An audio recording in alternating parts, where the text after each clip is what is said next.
Hello and welcome to another episode of Adventures in Sewing. My name's Kylie. This is a lot of big changes, and we're going to do something a little bit different than the last couple episodes. I am going to make an object. I'm going to make a camera strap. I am a doula.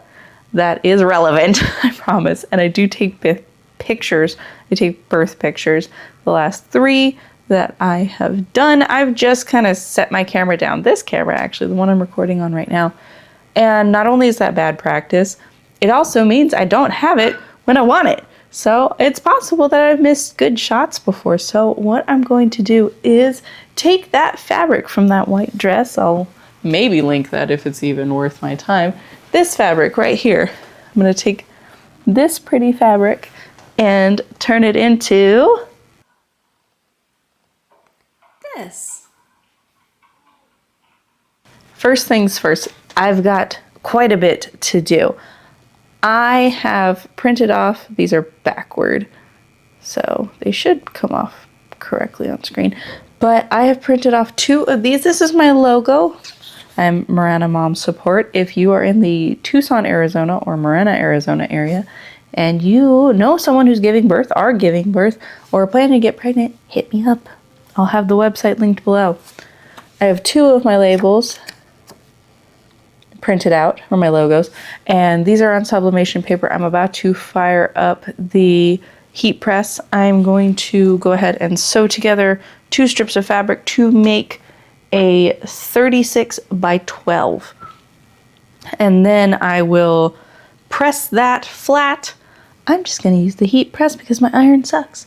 And then I'm going to cut a piece of fleece so that it is all correct. I'm going to use that kind of as like the one that I'm supposed to use is fusible fleece. I don't have that, so we're working with what I got. I'm also going to use bra straps from a bra that does not fit anymore post-pregnancy to get these little claspy guys. But obviously this strap, not gonna work. It's too stretchy. So I have this beautiful camera. This is a vintage Polaroid that my grandmother gave me. I don't believe it works. It is super dusty, but look at that, no stretch. So I'm just gonna snip these off, heat seal them real quick, and then use this as my strap. I'll link the pattern that I'm using below. I've also cut out some vinyl pieces. I don't have fabric glue. I feel like that's something I should have. So I'm just going to use super glue. And we're just going to super glue these together. On to the next step. So I'm going to go ahead and cut 2 pieces. And just like I am with these, I'm going to do 18.5 by 3, because this is 18.5 by 4, and it is going to fold down to 3 inches. So these are going to be sewn together to make 36 plus the 1/2 inch seam allowance. So I'm going to do 18.5 by 3 twice, sew that together to make kind of the guts of this.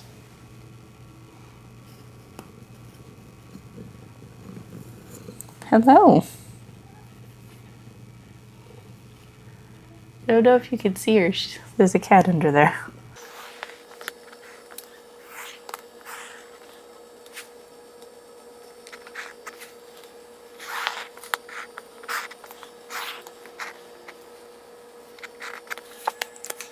Should I have gotten the fusible fleece?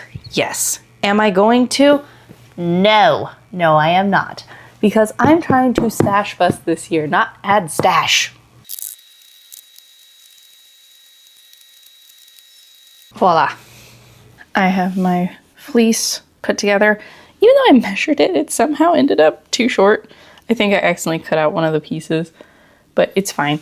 I've got my fabric laid out. It's been pressed. I have already put my logo on each side. I'm going to go ahead and make this an eensy bit thinner so that it'll fit in this little 3-inch section, and then I'm going to sew it down and then make all the little cute fancies. I'm going to stop and start around the logo. That way I don't sew through the logo. I want it to be pretty legible. I think it came out great, even on this fabric. That was my first time sublimating on something that wasn't fleece, so I'm really happy with myself, especially since this is a poly cotton blend. Actually about the thickness that I needed to be anyway. It's just the piece that was on top wasn't quite as thick. So just gonna lay this guy in here like so.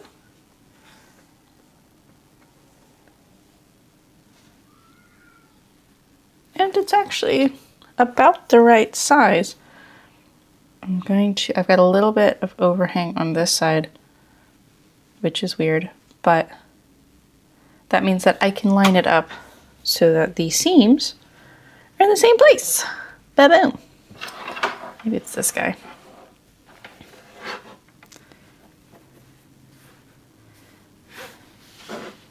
Just unplug this for now. It's in my way.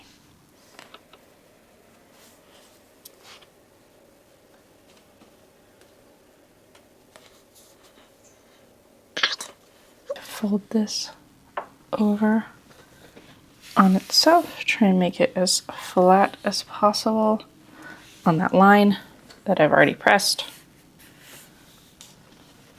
Flatten, flatten, flatten. Pat, pat, pat. And she said to fold the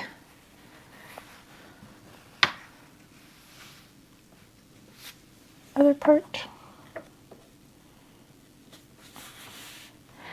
And it doesn't really mention it, but I'm going to go ahead and pin it. At least I don't remember it mentioning it. Maybe it did.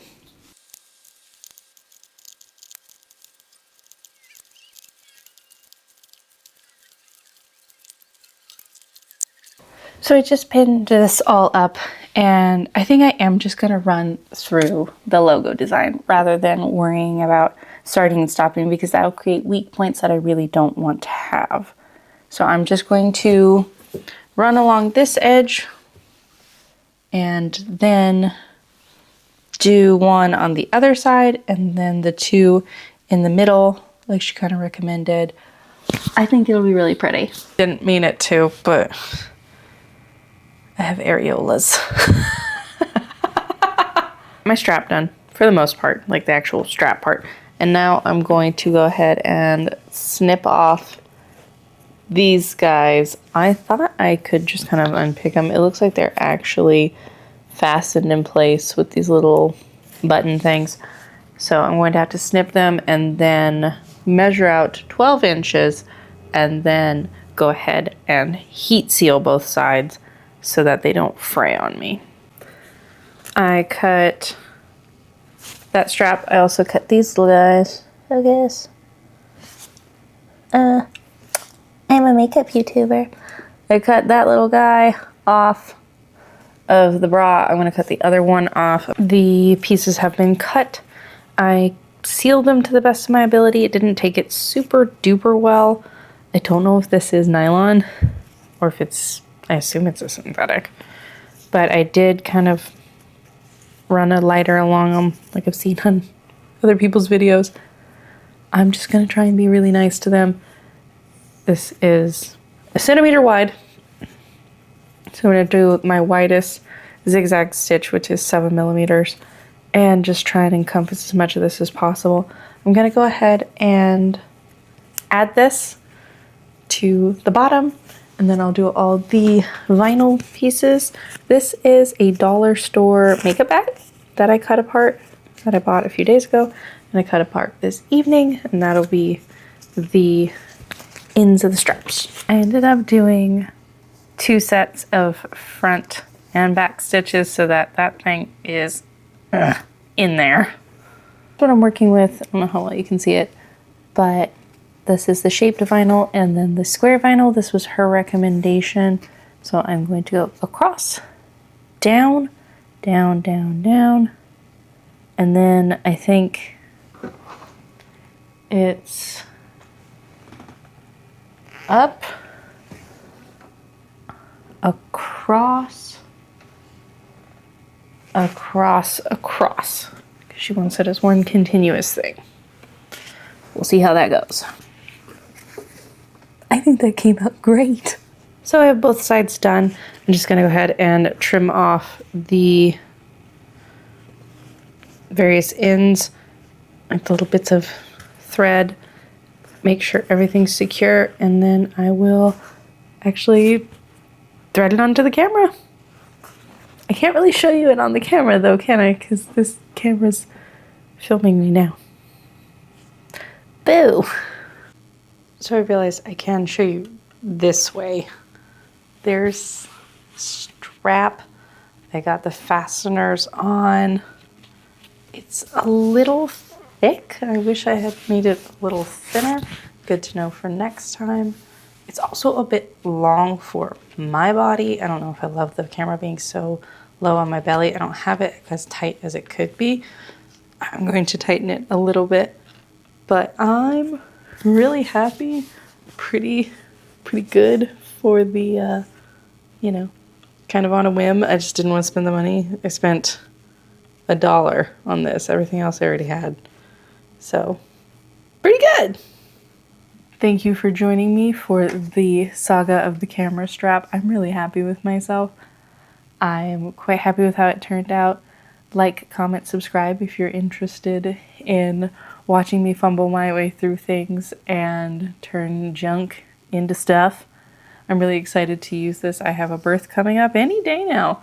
She is due at the very beginning of June. I am officially on call. My doula bag, you might have seen it in the last clip. It is in the space by our door. And then I have another birth the next month after that.